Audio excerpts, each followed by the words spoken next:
वृंदावन जो केवल लीलाओं की स्थली नहीं, इसके हर कण में प्रेम गूंजता है और इसी प्रेम से कई आचार्यों ने अपनी भक्ति से, अपने प्रेम से प्रभु को फिर से इस धरा पर प्रकट होने के लिए विवश कर दिया। आज हम बात करेंगे रूप गोस्वामी जी की, जिन्होंने जन्म तो कहीं और लिया, लेकिन वो अपनी भक्ति द्वारा इस ब्रज की दिव्य लीला के पात्र बने। तो आइए आज विस्तार से जानेंगे उनकी दिव्य लीला के बारे में, उनकी जन्म स्थली से लेकर वृंदावन आगमन तक का सफर, और कैसे उनकी भक्ति और प्रेम से प्रकट हुए श्री गोविंद देव जी। ये कथा आरंभ होती है बंगाल के एक छोटे से गांव रामकेली से, और इसी गांव में जन्म हुआ दो दिव्य आत्माओं का, जो आगे चलकर ब्रजभूमि वृंदावन के प्रेमी कहलाए और जिनके पावन चरित्र आज भी इतिहास के पन्नों में दर्ज हैं। तो चलिए आज हम श्री रूप गोस्वामी जी के जन्म से लेकर वृंदावन में प्रकट हुए श्री गोविंद देव जी के प्राकट्य तक का पावन चरित्र बहुत ही भाव से और प्रेम से सुनेंगे। तो चलिए मेरे साथ प्रेम से बोलिए राधे राधे। ये कथा आरंभ होती है बंगाल के एक छोटे से गांव रामकेली से, जहां पर एक दिव्य आत्मा का जन्म हुआ, एक ऐसे बालक का जो आगे चलकर ब्रज की लीलाओं का हिस्सा बना। ये बालक थे श्री रूप गोस्वामी। रूप गोस्वामी जी बचपन से ही बहुत शांत स्वभाव के थे। वो खेलते तो थे, लेकिन मन बार बार भगवान में ठहर जाता था और वो घंटों शांत अकेले बैठकर भगवान का स्मरण करते रहते। समय के साथ रूप गोस्वामी असाधारण विद्वान बने। संस्कृत, फारसी, अरबी शास्त्रों में वे निपुण हो चुके थे। ज्ञान तो उनके पास था, पर हृदय में अब भी किसी और सत्य की खोज थी। और फिर एक दिन रामकेली की भूमि पर एक चमत्कार हुआ। श्री चैतन्य महाप्रभु वृंदावन जाते हुए रामकेली पधारे। महाप्रभु की एक दृष्टि से उनका सारा अंधकार मिट गया और रूप गोस्वामी नतमस्तक होकर धरती पर गिर पड़े और कहा, प्रभु अब मैं आपका हूँ। और महाप्रभु ने उनको अपने पास बुलाया। रूप गोस्वामी अकेले नहीं थे, उनके साथ उनके भाई सनातन भी थे। रात्रि में विनम्रता से महाप्रभु जी के चरणों में गिर पड़े। महाप्रभु की एक दृष्टि ने उनका जीवन बदल दिया और दोनों को आदेश दिया कि तुम दोनों वृंदावन जाओगे।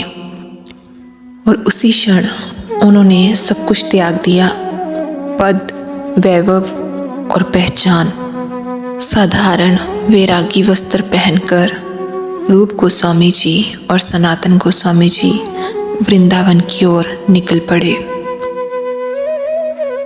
ये वो वृंदावन था, यहाँ हर कण में राधे श्याम की लीलाएं गूंजती थी।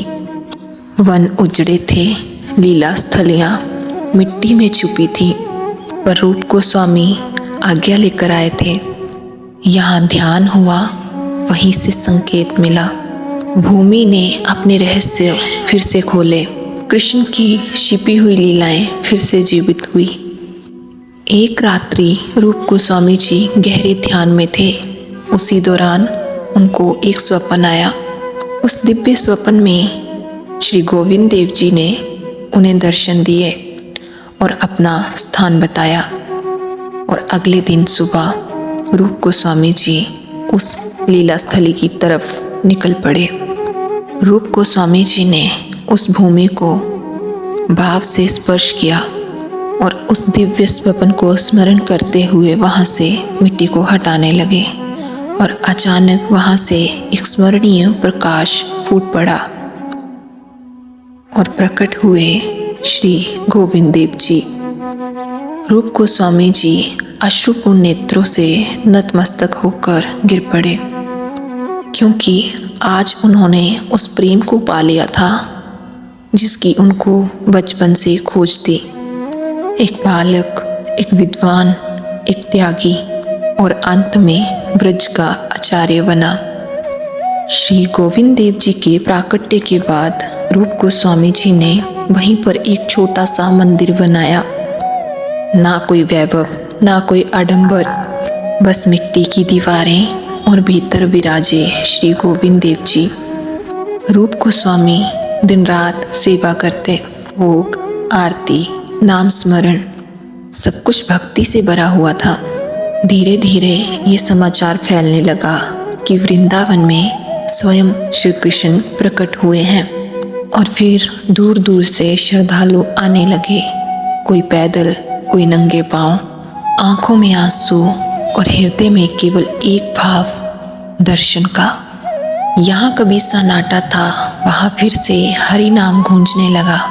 वृंदावन फिर से जाग उठा, कुंजों में भक्ति नृत्य करने लगी, यमुना तट पर दीप जलने लगे।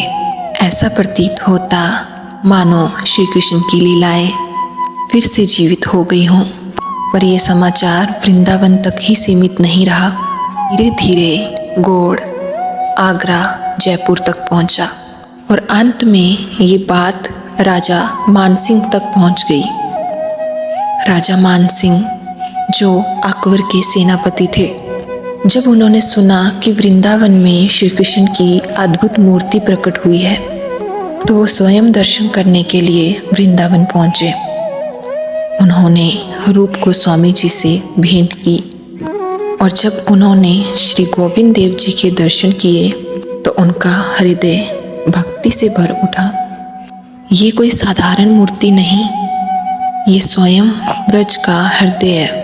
और राजा मानसिंह ने कहा कि इस दिव्य स्वरूप के लिए एक भव्य मंदिर बनेगा। और तभी वृंदावन में श्री गोविंद देव जी के महान मंदिर की नींव रखी गई। वह मंदिर जो आने वाले समय में भक्ति का केंद्र बन गया। एक संत की साधना, एक भक्त की सेवा और भगवान की कृपा, यही है वृंदावन का पुनः जागरण। यहाँ रूप गोस्वामी जी की भक्ति ने इतिहास बदल दिया। जय श्री गोविंद देव जी, जय श्री रूप गोस्वामी जी, जय जय श्री वृंदावन धाम। राधे राधे।